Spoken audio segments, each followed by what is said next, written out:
Dan Illman, Matt Bernier, the DRF.com Formulator Race of the Day for Friday, November the 10th, race number 8 at Laurel. Let's take a look at this field of 3 and up. Entry-level allowance runners, $42,000 is the purse. Head on over to the Race of the Day event page on DRF.com. Download your free Formulator past performances and handicap along with us as we take this field in post-position order. The number 1 is Dancing with Maud. You rarely see a horse gelded in career form.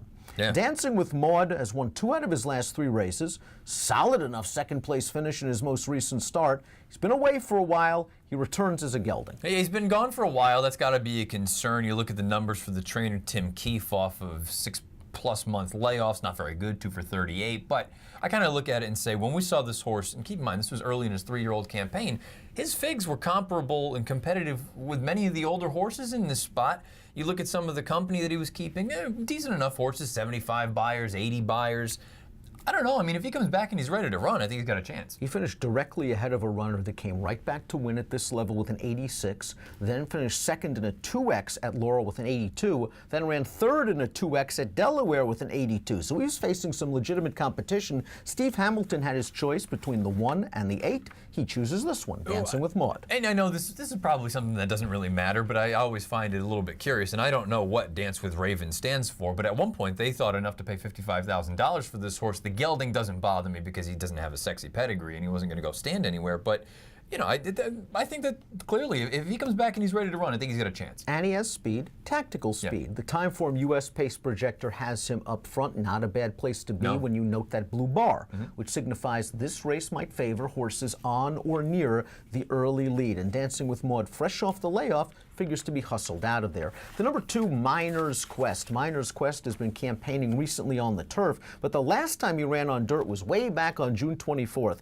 and he caught a horse named Blue Moon Ace. And since that race, Blue Moon Ace has run 5 times, 4 wins, 1 second, multiple stakes winner, grade 3 place, 3 buyers, 97 or more. Yeah, he clearly was in against a pretty tough cookie in that spot. I guess there's a part of me, I look at it and say he's a nice horse, don't get me wrong. I wouldn't be surprised at all if you get an honest effort from him. He doesn't like to win races very often. He's 4 for 45, and you see 17 times second or third.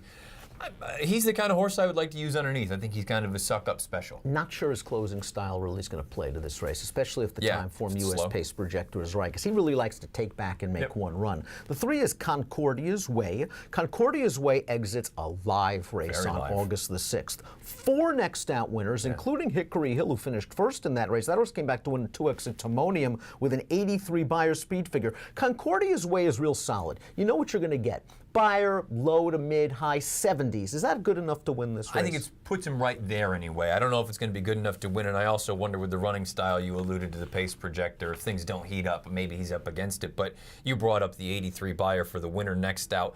In the rest of the race, you had 78, 75, 77. You go to the run 2 back. It's in the Journey, came back to win his race next out with an 89 buyer. I mean, he's been facing some good, tough cookies. I think there's a scenario where he can get the job done. I wonder if he's slightly compromised by the pace. The 4, Sir Douglas, the 5, Spirit Grabber, both claimed at Keeneland last time out by Anthony Farrier. Jockey Torres had his choice of both on the original overnight. He lands on the 4, Sir Douglas, a horse that was claimed out of a $30,000 race, but it was only for non-winners of 2 Life. Yeah, and it's really come back to be a very, very weak race. And I wonder, boy, you're going to have to hope that the connections and the trainer can move these horses up by leaps and bounds if they're going to be competitive. I know from a buyer standpoint, they're not far off. Timeform, they're quite slow. While Torres lands on the 4, Sir Douglas, Spirit Grabber really doesn't lose too much, you would think, with Virgo Lynch taking them out. And we have a positive formulator fact here for trainer Farrier. The past 5 years with last out winning dirt sprinters, older ones at that, off the claim, 42%, a 343 ROI. This horse does have good speed, although I thought he kind of got away with an easy pace last time out, and he was only in for 7,500. Yeah, and you look and see some of the other horses. You had the 3rd place runner come back to earn a 66 next out, and I don't know. I mean, to me, there's so little to gain from a horse that's going to be bet in this spot just based on the connections and based on things like that formulator fact. When I look at the page and I say, I don't think you have any sort of edge or any sort of real advantage on anybody else in this field.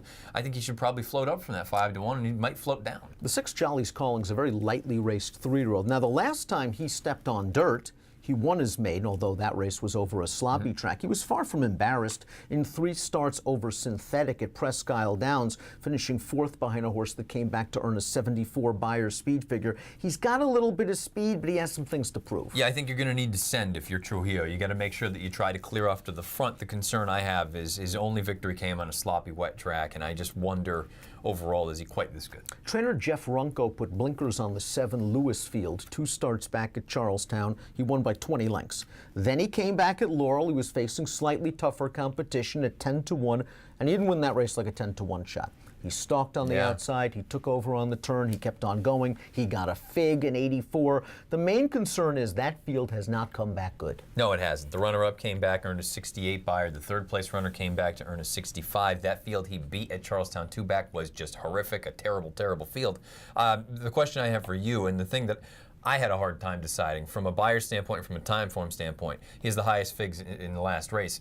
The problem that I have with the Beyer is, I mean, okay, it's entirely possible he continues to move forward, but moving forward nearly 30 points, that's a giant, giant move up. Is there going to be, and I know he's been gone for some time, is there any concern that he comes back down to earth a little bit here? Oh, I think there's got to be a main concern, especially when you see the horses that have not flattered that figure. And you begin to wonder when you see that, that's when you start questioning a Beyer fig. Time form, though, they believe as well. Yeah. This horse is not going to be 10-1 again. He's 5-2 on the morning line. He probably tries to sit a similar tracking trip, but boy, if he does run his last race, probably going to win.